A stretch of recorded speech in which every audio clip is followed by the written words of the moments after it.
the last time we ever met.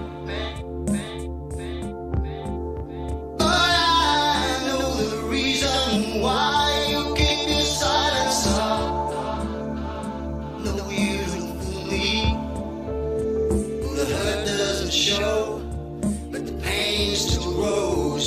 Some strangers to you and me.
What's up, everybody, and welcome back to CT Time. Yeah. So today the topic is actually, am I the bad guy? And there are many reasons why this episode became a concept, and we say due to the rise of trolls and edgelords over the age of information. We can say that because of Christians are claiming that we are in the last of days, or that right now could be considered the vice versa. Like, are these the best of times or are they the worst of times? I don't know. Don't decide that right now it's the worst of times when I'm here. I think it's the best. I'm here for a long time and a good time, okay? But nonetheless, the topic is still an interesting one. As of nowadays, people are getting more confused on who the actual bad guy of the situation is. And hopefully, even though the line gets blurry in most situations, you can learn to debunk the actual right from wrong instead of just justifying things. So that brings us back to the topic. Am I the bad guy? What makes one the villain of the story? And today with us, we have the beautiful... I'll let you introduce yourself. I appreciate it. Thank you. My name is Chantel Jones, and I'm the author of Goddess of War. So is that like an anime or a book? Pardon? So is that like an anime or a book? Goddesses of War? It's a book. It's a novel. It's a sci-fi fantasy. If you want me to go into a little bit, I'll try. I never worked on my own before. Huh? Yes, please. Okay, so I really wanted a world where I had like African American females who are like a world where you're like superpowered, right? It's not just African American females, but because it's therapeutic for me, because I found that narcissistic kind of made characters was, and all the other characters were like these females are very complicated in how they you know how they are their personality. They're all like superheroes in a sense, superpowers because they use the science fiction element of it. It gives them the powers, to be able to like to navigate the world as the new world that they're a part of. So yeah, but I'm very much into action adventure. So. But yeah, that's awesome. How long have you been writing in sci-fi? Girl, so when I was in the military, I started doing these online duels at NeoSeeker, and it was like there was no money or anything involved. But I started poetry, and that's why it's poetry in the book. But I started like creating characters. I was really into like Dragon Ball Z because it came on TV, and I started getting into more anime. And I don't know, how would you say? Gateway anime. Yeah. So it is gateway anime. So I was really into it, and I don't know. I found myself like just kind of like daydreaming about being my own superhero in my own world. And as I started like when I was overseas and I spent a lot of time to myself, I started doing these duels against other guys. You just go and you kind of wrote these creative battles against other people. And because I had all this imagery of like fights with Goku and like different anime I'd seen, I would like create the most crazy scenes in my head. And it was just like I was there awesome. for it. For your line of work, you definitely need an in-depth imagination, and people are always acknowledging the fact that we're in 2022. So just imagine how many people have written novels already. We are here for your original plot and your deep mind and imagination in that field. Thank you. Yeah, but I want to get right into it. So, novel or film or according to Google Webster, a villain or a character. A villain is a character whose evil actions or motives are important to the plot. If they are written for a play, novel, or film, or they're just a deliberate scoundrel or criminal. There's also a definition saying that one is blamed for a particular evil or difficulty. So in short, the villain can be considered a fall guy, per se, or somebody that just gets the short end of a stick. Yeah, I can see that. Yeah. So today, everybody, we have a short list of villains who we are going to debunk and pick apart to just figure out, most of all, why they are a villain. And like we were saying, am I the bad guy? Being the title, are they even bad guys? And as you guys know, because his big butt has been walking across the screen, my butt ain't that big. please welcome Mr. McCall. He is on here. Hey y'all. To get my facts straight. Yeah, I'm just here for the facts. I'm just here to just, let everybody know like what they did, their life story, such and such and such.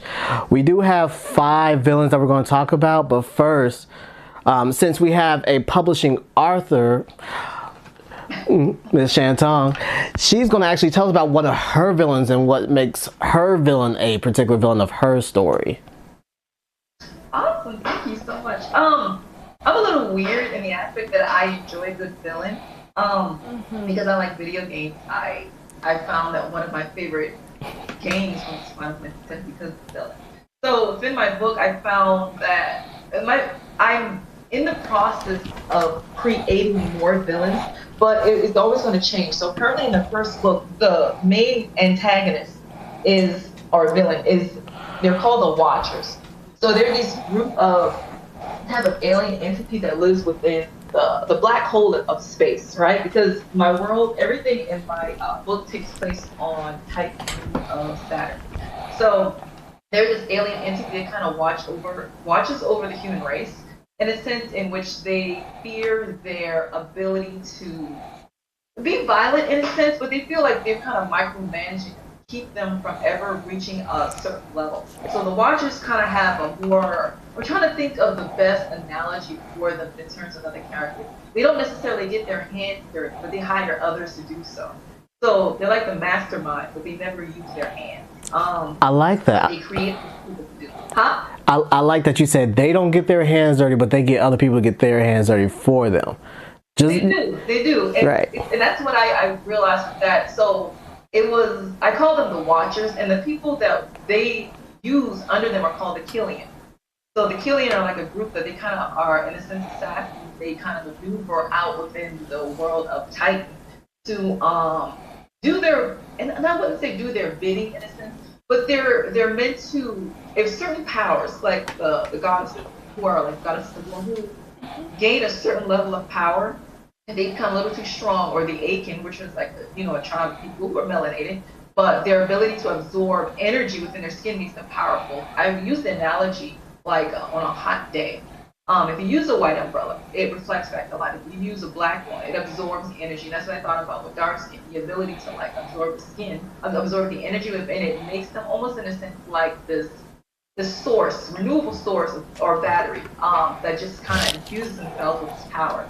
So their concern is that they have this ability to manipulate energy itself, right? And use these superpowers to make like huge storms or use lightning elements. They use water, may create cyclones. So they try to take out strategically certain elements or people who show adept abilities in being too powerful or getting to that part. In their way, they believe they're micromanaging, like I said, humans, or in a sense, keeping humans from ever reaching a standard in which they continue to war amongst themselves, but they never realize their true potential because they're too busy worried about the little things, right? So they keep them in this cycle of strife, this cycle of worrying about little stuff, and then these wars that they create amongst themselves. So who is above who? The people who are melanated and can absorb energy with their skin, or the other people? Those people are above the other people? So the people who absorb the energy within their skin, they're called the Akin, right? So essentially they're black. So Yeah. but they're in a different world. So they're in a different world. So because everything starts over, they kind of rename themselves, and they call them like the Akin tribe, or Dark Warriors, right? So because they're all fighters, right? Not everybody's a fighter, and not everybody's as well adept at using this energy source. But the Akin are the people who kind of have been considered the African Americans from Earth, right? And as they travel, they relabel the Akin, right? A kin tribe, like kin, your kin. But so they're the ones that are powerful, but they don't realize their true potential and their power because they're in a way, it's kind of like society now. They don't realize their true power and potential because they're kind of like feared in a way, but because there's so much hate against them, they're afraid to uprise and fight against, powers that kind of have them in a chokehold in a way.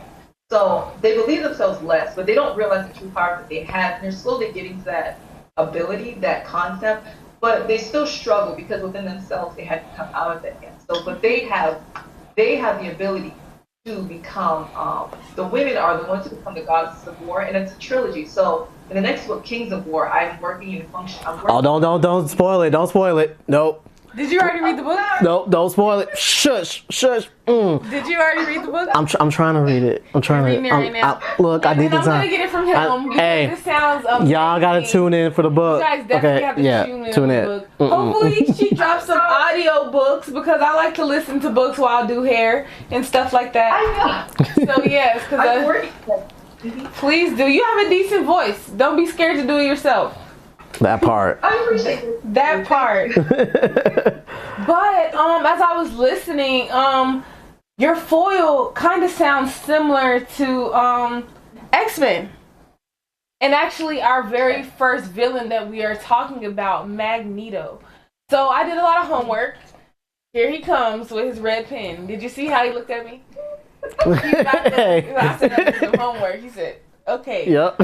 So I found out upon digging, and this actually made everything kind of full circle for me, is because Magneto and Professor X, right? They were modeled after Dr. Martin Luther King and Malcolm X.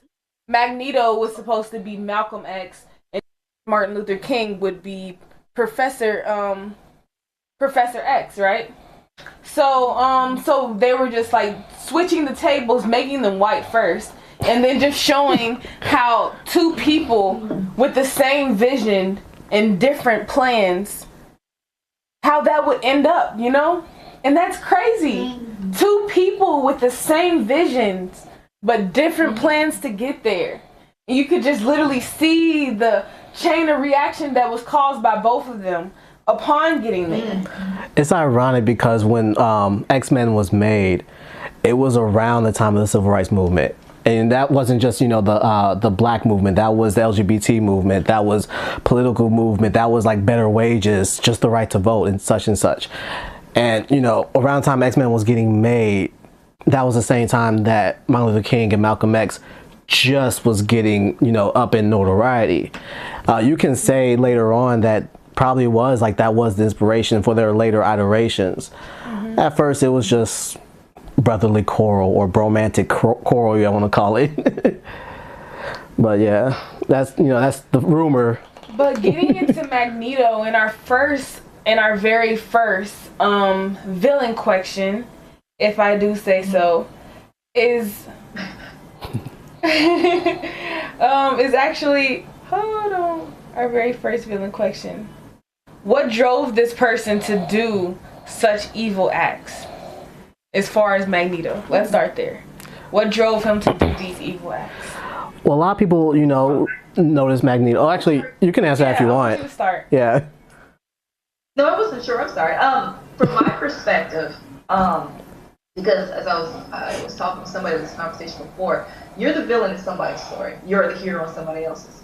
For the mutants, he could be a savior in a sense, and Xavier had this vision. And I thought the analogy was great because I thought about it, but I didn't realize that was the intent. But when it came down to it, I read a comment that was very profound that Xavier was more like the dreamer, right? He really wanted to see quality, kind of like Martin Luther King. He had, I guess you could say, he wanted to go about it in a non-violent way because he saw the vision. However, Magneto, as I was reading, saw the reality of it all. Better, but he responded to it worse. So he's at the extreme end of seeing the reality of the hardship that they went through to be different. But the problem was that he knew that people would not, what people fear, they're not going to accept, right? They're too afraid of it. So he realized the reality that humans fear, people who are not mutants, fear was too great, and there was no way that they could live equally with them. Whereas Xavier, he was more of a dreamer. He really saw it as a possibility, right? And that's what, I guess, in a sense, what makes Magneto the villain, because like Malcolm X, he's a villain in some people's story. I don't see him as a villain, but I think it's because the levels of extremity is seen as more harsher, crueler. And it could be because he was ready to kill, you know, a lot of people. I'm going to just say is that people really demonize Malcolm X in the story. Yes. You know, the people that write the books, they demonize Malcolm X the same way that they demonize another villain that we are going to talk about, Nat Turner. I'm just going to reference him. But I feel like they did the same thing with him as far as propaganda that they tried to do for Nat Turner. That person was a hero to many, you know? And the fact that he didn't rebel the way that you guys wanted, what you wanted to win, while we rescue and save ourselves. Like, I'm supposed to think about your feelings as I dig myself out the grave that you put me in. You know, like, that's the real problem here. That's the real problem. I really do feel like, and I think it's beautiful that they made him moralic Magneto. They made it so that he, even though he did do crazy things and he did plan on, you know, killing humans and establishing a hierarchy, because maybe he just felt like it was their turn. Either you get stepped on or you do the stepping. That's how he saw it, in my opinion, really. And then it's just the fact that he tried multiple times. He got a family. He thought he was saving his own son. He thought he was saving his son. His wife saw that he can control metal and all this other stuff and ran away from him and called him a monster. And he used his powers to save his own family. He tried to start over multiple times, was a slave to Hitler, you know, another person on our list. Was a slave to Hitler, so they say. and tried to use his powers to save people, not just mutants. And all that backfired on him every time he tried to be a good person. So all that pushing down, falling down, so one day you decide like, dang, I'm strong enough to like literally kill all of you people. And I gave y'all the chance to be my equal, and all you wanted to do was push your thumb on me. You know, that's messed up. So I'm not mad at Magneto. He's definitely on the blurry line. Reasons I put Magneto on the list is because Magneto was right. I'm gonna say there's gonna be times when the villain is just right. You just can't argue against them. Okay, what was right about what he did? Not about what he did, just his ideals, his whole philosophy. Humans and mutants can't coincide together. They can't, be together in harmony. Why not? For whatever I have reason. my own view. Okay, so I always bring this up to people. Would you let your son or daughter date Superman? I mean, that's Superman, though. He gonna be fighting all the time. He gonna be off planet and stuff like that. That's still Okay. Superman. Here's another question. Would you let your son or daughter date a conehead? Okay, a Conehead, that'd be better. You would rather they date a conehead? You're a weirdo. No, I'm asking her. No, I didn't say that's better. I just said Would you that's. let your kid date a conehead, a whole conehead in there, or just like a deformed lizard person? Would you let them? Are you talking about me or Yes, ma'am. Yes, ma'am. You.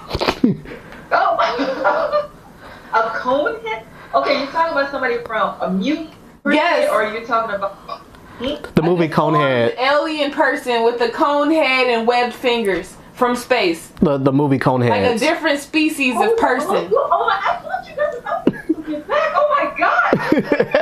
No, this is a hypothetical about the mutant and human mixing. Like, okay, it's one thing to date Superman. He's handsome. He has a little curly curl. But it's another thing to bring home a cone head. Okay, I'll be realistic. Hypothetically speaking, right? We all kind of evolve in a way in how we view things. At one point, we're like, I'm not gonna do that. And the more people are introduced to it, the idea, the concept, the more they are like, I'm okay with that, and I don't want to hurt that person. I can realistically say, it's a different species thing for me. It's a different species. Yeah, I think I'm thinking from the aesthetic viewpoint. People get my thing. Okay, I don't know.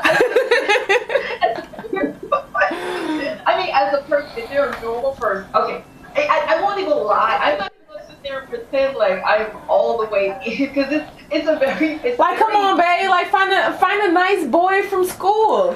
Why you want to make conehead babies? That's what I'm saying. It's easy if you're saying they're dating Superman, they're dating Magneto. So imagine but if they date having Spike, a conehead grandkid, and then you try to send it to school, and everybody's being funny to it. they date Mystique, that's a whole different story. Like, you better teach my not the same type of human as you. Like, come on. That's what the humans were scared of. They weren't scared of Magneto per se until he showed his powers. They were scared of people who like Beast, Mystique, Nightcrawler, Spike, those types of people. Those people who can't even stay human looking. And then the fact that they're powerful or they can't control their powers, there was mutants that like literally their whole face was nothing but a mouth. So, they were. Can you do stuff? Yeah. they were afraid of those people. So like, Magneto was trying to make a sanctuary for people like them and people who look like him, who had powers. So yeah, in a way he was just right. But he was still doing wrong things, That's the whole point of why he was a villain. But people forget how the lines on the map were drawn in the first place. Before you even knew about me, everybody looked the same, and y'all were fighting over this same patch of land I'm standing on right now. So when I stand up and fight for it, I'm wrong? I mean, would you like kill everybody, including your own people? For Did they? Were you there? Yes, they did. Like just for no reason, innocent bystander, like I need thousands of miles away from you. Like he almost destroyed the planet like 3 times. Magneto? Yeah, he like one time launched the moon at the Earth, launched the whole island. On the moon? No, he found out that when he evolved that he had actually gravikinesis. So he can control the Earth's magnetic pole, gravitational pole and all that. Yeah. That hits different, bro. Yeah. So he can literally go out in space and just change where the stars are. I mean, if he could breathe in space, but like he like evolved into gravikinesis. So yeah. But I wanted all of this to full circle back to the question. If Malcolm X was still here, would he be happy? No, he'd be more upset. Yeah, that's for you. Do you think if Malcolm X was still here, he'd be happy? Magneto wasn't. I think here's something I realized. I'm probably gonna butcher this thing. You can be the hero, and I'm butchering the saying, but there's a concept about living long enough to see yourself become the villain, right? Your idea, how you view things, change. He could have seen everything, how it's going, and he more like might see the same, see everything is the same, and his goals achieved, but. I think he would be happy because eventually his goal has been attained, right? Like now the complex part after that, when you get to that point, there's still more steps. There's new steps, there's a new path that becomes created. So you will say, well, we got to this step and now, things are, it can become more complicated, right? Yeah. You seek this simple goal, but then after that it branches out different directions and it becomes more and more complex. So essentially, I think he would be happy that his goal has been achieved. A lot of the work that he has strived for has been done. So I don't think he would be unhappy in that aspect. Yeah, I'll just leave it there. Do you think that if we could go back in time and change something, that Magneto would have came out differently? Like maybe his wife didn't see him as an evil monster and she just hugged him and he could have been all fine. Keep him from getting married. Keep him from meeting Xavier. I mean, that part right there. Keep him from meeting Xavier? Keep him from meeting Xavier. Oh, okay. Let me ask you something because I was doing homework or whatever. Alright. Okay, so there was a theory. No, it wasn't really a theory. It was I guess an alternate universe situation where, Magneto, right? He was very, very, very evil. He was doing a whole bunch of evil stuff. And then he met somebody. No, okay, so it was Quicksilver and his son or whatever. They joined the Justice League. And then he went to the shallows of the earth or whatever, and he found something, and then he made something, and then it gained consciousness, and then it decided that Magneto was the bad guy, and then it made him into a baby. And then he started his whole life over as a good guy. Please get to the conclusion of that because I was lost. I didn't read that. I gotta read that. You know what I'm talking about? The point that you don't know what I'm talking about? I understand that there's an alternate reality where Magneto is I guess he won as the bad guy. Yeah, where Magneto was full bad guy. And this is not the universe. This is before the universe where he becomes a teacher at the school. He's a teacher? Yeah, because I guess Professor X, something had happened to Professor X and he had got hurt. And so he had to go out to space to get healed. Okay, she's about to make me read another comic. Yes, I got deep. So Professor X had went to space to get healed. But, okay, so Magneto was a villain. He had got caught or whatever. They put him in the middle of the earth and trapped him within the poles or whatever, and he could not get out. He had found something down there and had trained it and used the power down there to manifest something with all the powers. It was super, super powerful, and he was using it as a weapon, I guess. Mm-hmm. So this very thing, he took up to the earth and he had used it to escape the inner earth, okay? So he gets out there and the Justice League, they're trying to talk to it, all this other stuff. So something happened and then it gained consciousness and awareness of itself within 48 hours. And then upon doing so, it was dang, my master's a bad guy. And he joined the Justice League or whatever. But before he joined the Justice League, he turned Professor X and his two twin kids, Quicksilver and whatever the heck the other one's name is, into babies. So they can start their lives over as good guys. Yeah, we gotta read that. Bro, it was deep. But It was very sorry, Shantung, what do you think would Very deep. happen? Do you think that he would be a good guy if we just went back in time and just fixed something for him? I mean, there's the butterfly effect. I mean, one little thing can trickle and create a whole different reality. At your core, I mean, a lot of these past things that happen to you can. At his create core, I such think he big- was a good guy all the way. As core? At his core, I think he meant well. He really did. Because he wanted to protect mutants from humans at any cost, right? So at his core, he wasn't bad. He could be considered anti-hero. But I guess that really depends on your level of the severity of how much damage he's going to do against the opposite side. Speaking of damage, I would. Oh, I'm sorry. I was struggling to find some stuff Magneto because I won't lie, I was a big X-Men fan, but I was kind of like Storm, Rogue. Yeah, they got some cute girl ones. He's like the main villain though. Like that's why I picked him. Like he's the easiest in terms of how I see it, he was like the easiest guy to pick. Like he has really great ideas. He has really great philosophies. He has really great arguments. I like that they packaged him in a nice old man. All of his evilness is packaged in a nice old man. He could just be senile. Yeah. But that brings us to our next villain, the Joker. And we are going to talk about all three, and I hope you guys keep up. First, let's talk about is that Keith Ledger Joker, the first one, and where he carved his face up? Which one? I'm just thinking of comic book Joker in general. Comic book Joker. Comic book, cartoon, the movies, either one. Like as long as you understand who the Joker really is, you know, he's not just an anarchist. He's not just the guy that laughs all the time. Okay, let's start with the first Joker. And I only acknowledged three. The three movie Jokers. The one, the Why So Serious, cut his face. The really buff, sexy one. And the crazy one. And the... So no Jack Nicholson? See, she didn't have the Jack Nicholson version. No. Dang. You can include it. I like the Jack Nicholson version. I don't know. Right, that's what I said. That was my favorite one. Gen Z out here. I like the other Joker, like from the movie just called Joker, Yeah. but he was like a mental Joker. So like, you know, using him as like a version of the Joker that the Batman fights is kind of unfair. But yeah, yeah. Well, I listed him off as the first Joker, the Why So Serious Joker.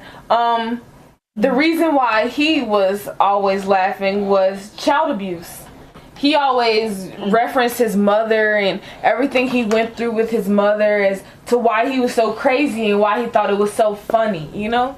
That he used to always be laughing to his mom and she hated it, but she loved it at the same time. And maybe his mother was mentally ill and just pushed that onto him.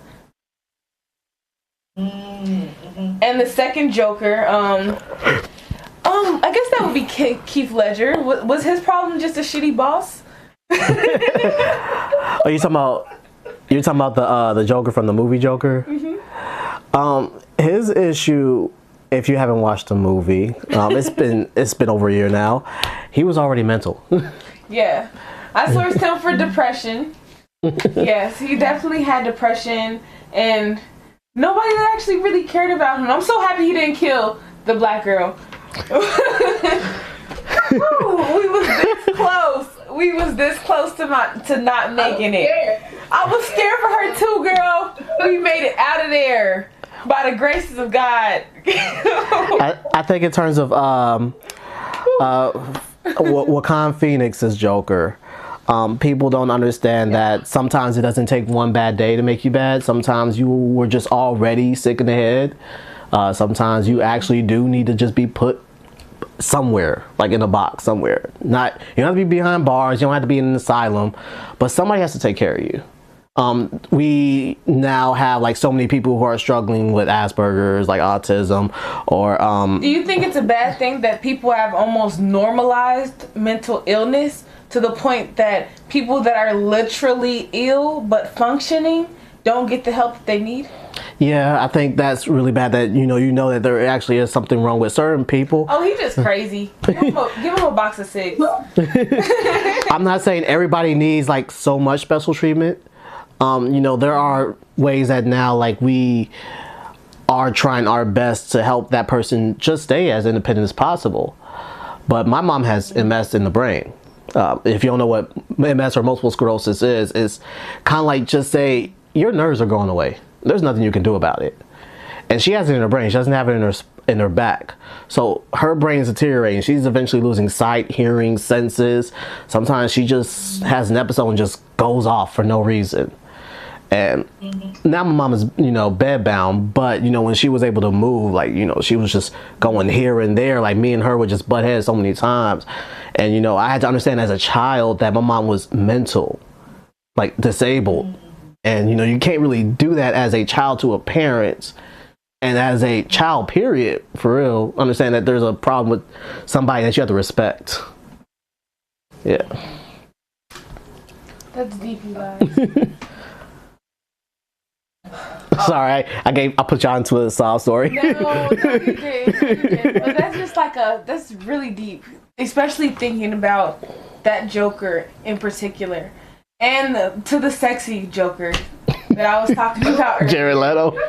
So he was basically just dropped in a vat of acid. They kept it simple because they wanted to keep it sexy.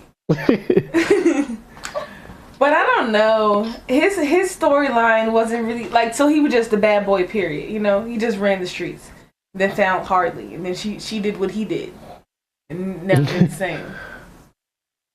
But my thing is if some man fell into a vat of acid at your facility, nobody gonna start putting lids on the vats of acid?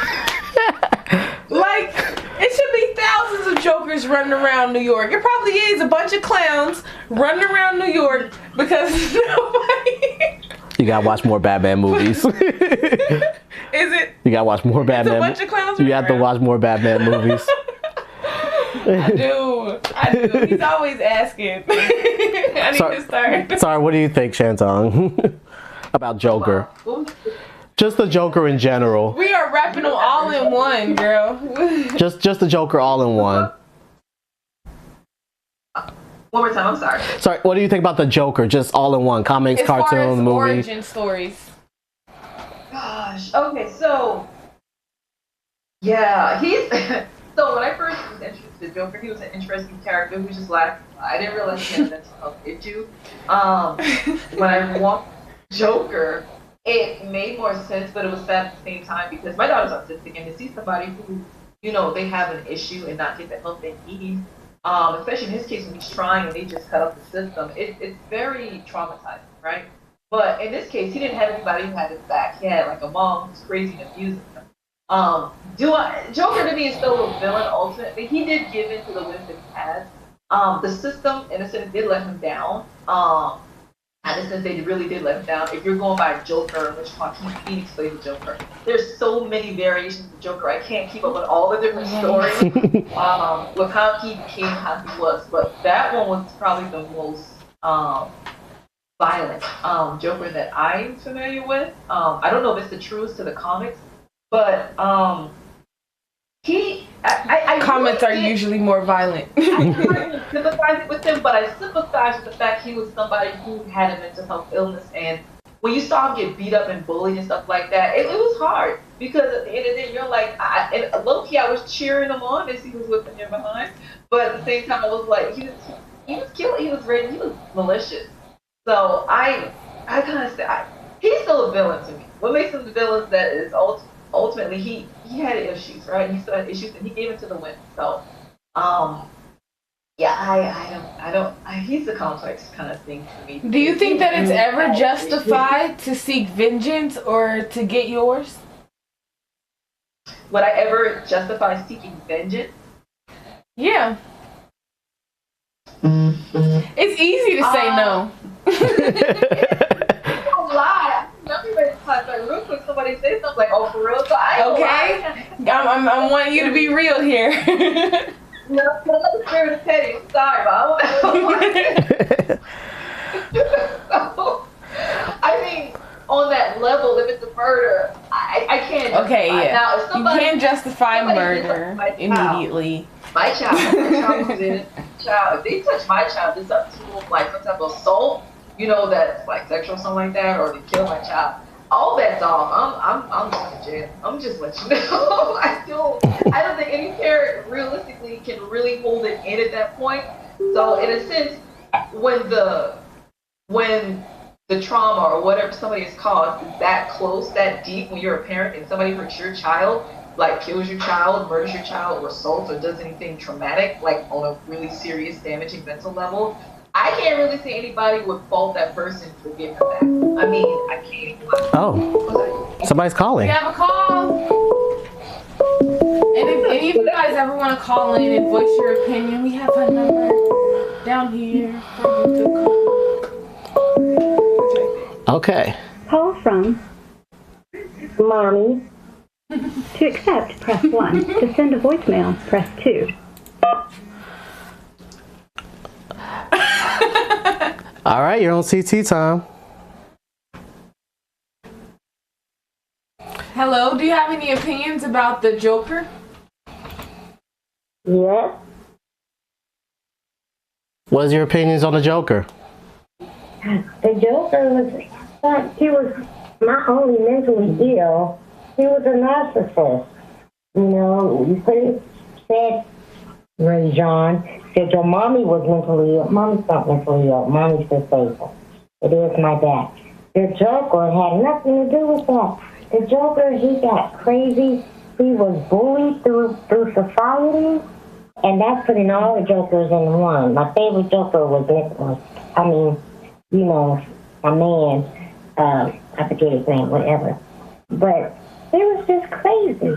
He's crazy. And if you watch the last showing of the Joker, the movie, it was the saddest thing in the world how he changed over. It was the saddest thing, but that wasn't the real Joker. And I can't watch what y'all saying at the same time. It's okay. When you can tune back in, like once you're done with the call. What'd you say? As you can tune back in once you're done with the call. Oh, okay. And when you talk about mental illness, that the brain, of what the Joker had, his formal thinking process was on target, but yet it was off target. He was a high genius, but no one knew how to control him. So the way he had to control himself was he exploded. He went the bad way. He didn't know any other way to go. Okay, I'm through. Okay, thank you for the call. But mind you, it is easy to tell people, keep your head up, keep pushing. But that's even harder to do when you're the only advocate for you, And I feel like that's what the last Joker was going through. He felt alone, He felt like nobody saw him, that they would just walk past him on the street. They'll hear him crying. They'll see him. Like, he could be screaming, laughing, jumping up and down, and people will still just walk past. Like, so when you feel like that, you can't really blame people for going over, above, and beyond to make sure that they are seen and heard. Because is that not what we all want? That part. I think we have to go to like one more villain because like we're almost out of time. I want to talk about Nat Turner. You want to talk about Nat Turner? I want to talk about Nat Turner. I did drop a little innuendo about Nat Turner, and that is what the last of my homework was about. No, just so ever since Birth of a Nation, I don't know how many people have actually seen that movie. I have not seen it. I don't like slave movies, but I've seen like a lot of slave movies. My favorite is actually Roots. Birth of a Nation, that's the one with Lupita? I don't remember who's on it, but it's about Nat Turner. What nobody tells you is that Nat Turner had a whole revolution lasting for, we'll say, a week. And it wasn't actually an act of heroism, believe it or not. It was actually because he had a vision. He thought God. This is the blurry line with Nat Turner. Okay, you need to drop an origin story right quick. Yeah, I'm just letting you know, like, but just drop an origin story. Nat Turner actually thought that God told him to free his people. Don't say actually thought though. Don't say actually thought. Okay, sorry. Because we don't know what he saw. No, that's what I'm saying. Like, this is what they asked him. Moral of the story. What happened? Let y'all get to know who Nat Turner is. Let's back it up a little bit. So Nat Turner was a born slave or whatever, and what state was he in? He was in Virginia. A born slave in Virginia. His mother actually came from Africa, so he's a direct descendant or whatever, first generation slave or whatever.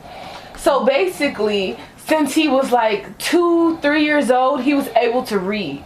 And that back in the day, slaves were allowed to read during that time, but they weren't allowed to write. So his dad was a runaway slave. He was a born slave. He knew how to read. He secretly knew how to write. And he used to just walk around quoting the Bible. Yeah, don't forget he was a pastor. When he had first started talking around age 3, they said that he was a prophet because he told them about stuff that happened on the plantation before he was born. Like, he would like catch the pastor up like, hey, I know what you did. Like, they told me what you did, da da da da. And he's like, you wasn't even born when that happened. Like, you was a prophet. So his story doesn't seem far-fetched. I'm just saying. So along his life, he didn't probably had about 5 visions that he can actually proclaim and tell to people. But since he was like a young kid, this is why I don't let people like tell my son he's too awesome, because it's too much pressure to be awesome. Like, okay, so they came to him. They came to him and was like, you're going to be great. You're a prophet. You go do something with your life. So by the time when he got a certain age and nothing was happening with his life, he just made something happen, basically. But go ahead. How you was saying. Oh, no. I was saying, Nat Turner got a vision from God. God told him to end the yoke of slavery. That's what he did. It only lasted for a week. And like, he lost. Well, he killed about 72 white people, but on the other end of the stick, they ended up murdering about 200 black people. Just in vengeance, even more than that, for real, for real. Just look up Nat Turner, y'all. Yeah, look up Nat Turner. Shantong, you got anything you want to say? About 100 years ago. I don't. You're saying the same thing. I'm long-winded. We need a part 2. We should definitely do a part 2. Like, man, I'm sorry, I didn't know it was gonna take that long, but next time we will definitely have more information, y'all. Thank you for tuning in to CT Time. My name is Caesar Red. It was nice seeing y'all. Peace.